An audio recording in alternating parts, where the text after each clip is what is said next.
Hello दोस्तों आज के इस वीडियो के अंदर हम डिस्कस करेंगे कि पढ़ने का सही तरीका क्या होना चाहिए।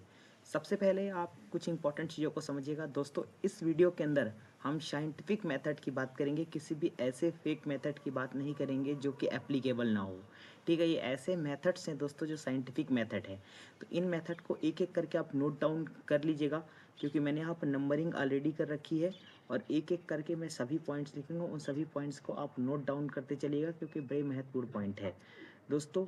मैंने नंबरिंग कर रखी है, ठीक है, आप भी नंबरिंग कर लीजिएगा और एक एक पॉइंट को नोट करिएगा दोस्तों। सबसे पहले मैं कुछ चीज़ें आपको बताना चाहूँगा दोस्तों। हमारे जीवन में किसी भी पर्पज को, किसी भी उद्देश्य को पूरा करने के लिए दोस्तों पढ़ाई करना बहुत ही अनिवार्य है, ये आप सभी को पता है। इसके अलावा पढ़ाई कैसे करें, ठीक है, अगर आपके मन में यह सवाल आ रहे हैं तो दोस्तों हम आपको पढ़ने के तरीके के बारे में बताएंगे। और अगर आप एक स्टूडेंट हैं तो निश्चित तौर पर पढ़ाई करना आपके लिए बहुत ही आवश्यक है, क्योंकि जीवन में दोस्तों अच्छी नौकरी पाने के लिए, क्योंकि हर व्यक्ति का उद्देश्य पढ़ाई करने का क्या होता है, अल्टीमेटली उद्देश्य तो होता है नौकरी ही पाना। दोस्तों लाइफ में एक अच्छी नौकरी पाने के लिए और अच्छी लाइफ स्टाइल को जीने के लिए, ठीक है, अच्छी लाइफ स्टाइल को जीने के लिए पढ़ाई बहुत ही आवश्यक है दोस्तों। तो इस वीडियो के अंदर हम आपको पढ़ने का तरीका बताएंगे, जिससे आपकी पढ़ाई की जो क्षमता है दोस्तों वो दुगनी हो जाएगी और आप आसानी से पढ़ा हुआ काफ़ी लंबे समय तक याद भी रख पाएंगे। ठीक है, तो चलिए आइए जानते हैं दोस्तों इस वीडियो में पढ़ने के तरीके। सबसे पहले दोस्तों आपको लाइफ के अंदर एक टारगेट, यहाँ पर मैं लिख देता हूँ दोस्तों, एक टारगेट जरूर बनाएं। ठीक है, एक टारगेट जरूर बनाएं। ठीक है, जब भी आप दोस्तों पढ़ाई कर रहे हैं तो एक टारगेट बनाएं दोस्तों। टारगेट बनाने से क्या होता है, चीज़ें एकदम प्रॉपर शेड्यूल्ड वे में होती हैं। और टारगेट बनाने से दोस्तों आप जब अपने लिए एक लक्ष्य चुनेंगे और उसके बाद आप सोचिए कि परीक्षा की तैयारी आपको कैसे करें, क्योंकि जब आपको यह नहीं पता कि मुझे क्या करना है, कितने परसेंट लाने हैं, तो आप उसके अनुसार पढ़ाई नहीं कर पाएंगे। इसलिए अपना एक टारगेट सेट कर लें। ठीक है, दूसरी इंपॉर्टेंट बात ये है कि हमेशा अपने आप को आप नियमित परीक्षण दें। यहाँ पर मैं लिख देता हूँ नियमित, अपने आप को नियमित परीक्षण दें। इसका मतलब ये होता है दोस्तों कि अपने आप को नियमित परीक्षण दे का मतलब ये है कि अपने आप को हमेशा दोस्तों आप चेक करते रहें। ठीक है, कि आप में क्या इम्प्रूवमेंट हुआ है। ठीक है, अभी अगर हम एक नए अभियान की शुरुआत करें तो हमें हर दिन अपना आज परीक्षण देने का जरूर प्रयास करना चाहिए कि मैंने डेली के अंदर क्या पढ़ा, कितनी चीज़ें सीखी। ठीक है, आपने दिन भर में जो भी चीज़ें पढ़ा है उसे छोटे छोटे पॉइंट्स में लिख लें। ठीक है, बुलेट पॉइंट बनाकर लिख लें। फिर उसके निर्धारित क्वेश्चन को आप बिना देखे लिखने की कोशिश जरूर करें। ठीक है, फिर उसका आप अपने किसी भी दोस्त से या किसी भी टीचर से हेल्प ले सकते हैं। ठीक है, उसका टेस्ट ले सकते हैं। अगर मान लीजिए पॉसिबल नहीं है तो आप खुद ही अपने आंसर शीट को चेक कर सकते हैं। ठीक है, आंसर शीट को चेक कर सकते हैं।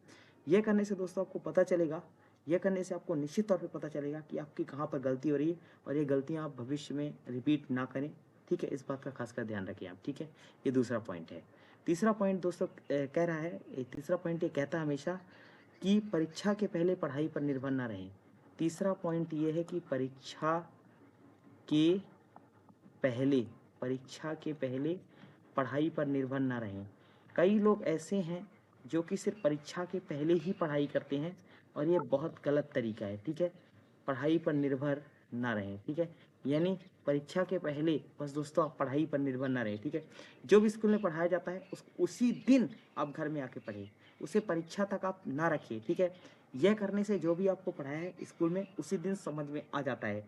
ठीक है, अगर नहीं भी आया तो दूसरे दिन आकर आप अपने शिक्षक से या टीचर से उसके बारे में आप आसानी से पूछ सकते हैं। ठीक है, ये चीज़ अगर आप रोज़ घर पर आकर करेंगे तो आप परीक्षा के समय काफ़ी रिलैक्स फील करेंगे और काफ़ी पीसफुल माइंड आपका होगा। ठीक है, इसके अलावा दोस्तों एक और इम्पॉर्टेंट बात, सबसे इम्पॉर्टेंट और फोर्थ पॉइंट, हमेशा दोस्तों लाइफ में हमेशा अपने आप को शांत रखें।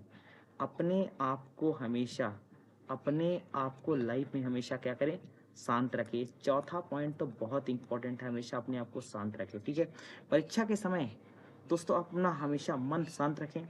और रिसर्च के द्वारा दोस्तों ये कई बार देखा भी गया है कि एक शांत मन 4 गुनी ज़्यादा चीज़ें याद रख सकता है इन कंपैरिजन ऑफ एक हलचल मन के। ठीक है, इसलिए परीक्षा के समय अपना मन हमेशा शांत रखें। ठीक है, और एक इम्पॉर्टेंट बात दोस्तों मैं आपको बता रहा हूँ कि परीक्षा के आखिरी दिनों में रिजर्वेशन के लिए टाइम बचा कर रखें। ठीक है, यानी save the time for save the time for reservation. ठीक है, अभी मैं बता रहा हूँ इसको। ठीक है, save the time for reservation.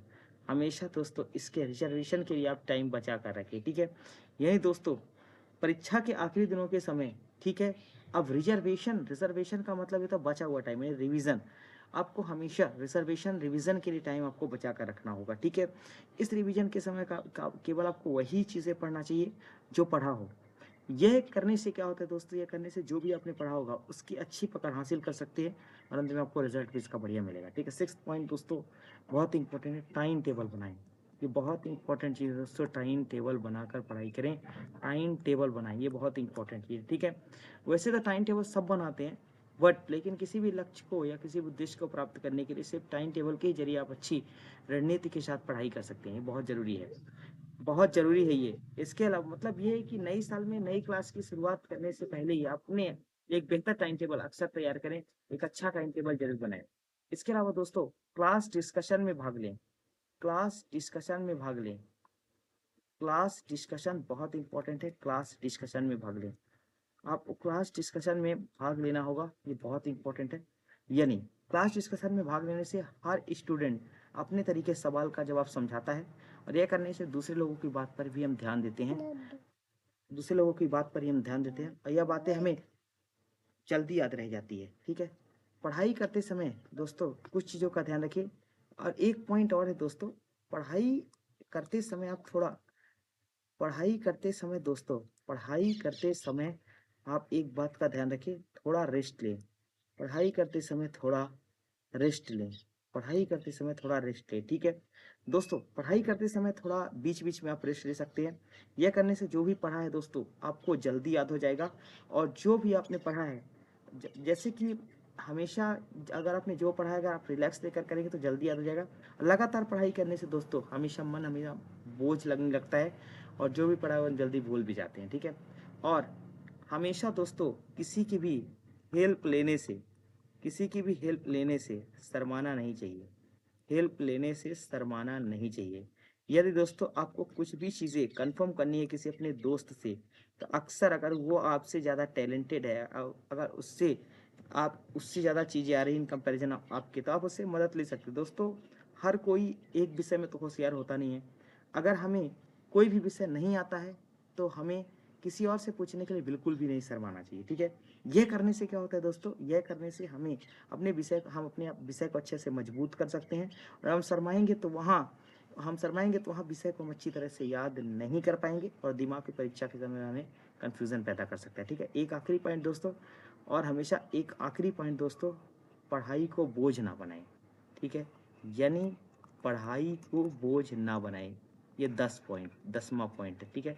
पढ़ाई को बोझ ना बनाएं, ये बहुत इंपॉर्टेंट बात है, पढ़ाई को बोझ ना बनाएं, ठीक है।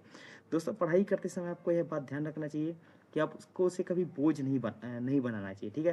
अगर हम पढ़ाई को बोझ बनाते हैं तो वह विषय हमें कभी भी याद नहीं, उस विषय को हम कभी भी याद नहीं कर सकते।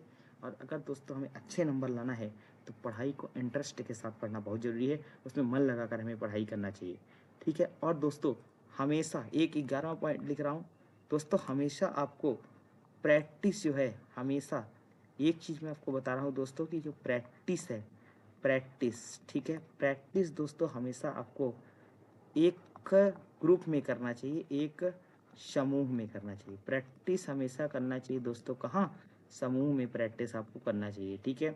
यानी एक सर से 2 सर बेहतर हो और 2 सर से 3 सर बेहतर हो।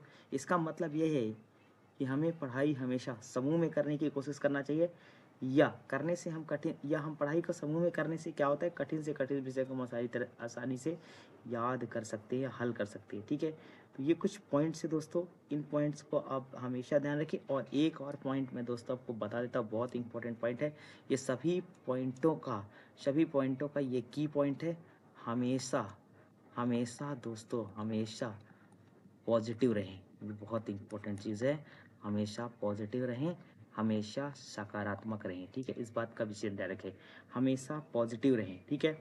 होप करता हूँ दोस्तों कि आपको ये वीडियो अच्छा लगा होगा और अपने पॉइंट को नोट किया होगा। और इन पॉइंट पे आप ना केवल आपने नोट किया होगा दोस्तों, नोट करने का पर्पज़ ये है कि आप इन पॉइंटों पर विचार करें, इन पॉइंटों को समझें और इन पॉइंट को इम्प्लीमेंट करें। Thank you so much. ये वीडियो आप शेयर करेंगे और आप इस चैनल को सब्सक्राइब करेंगे।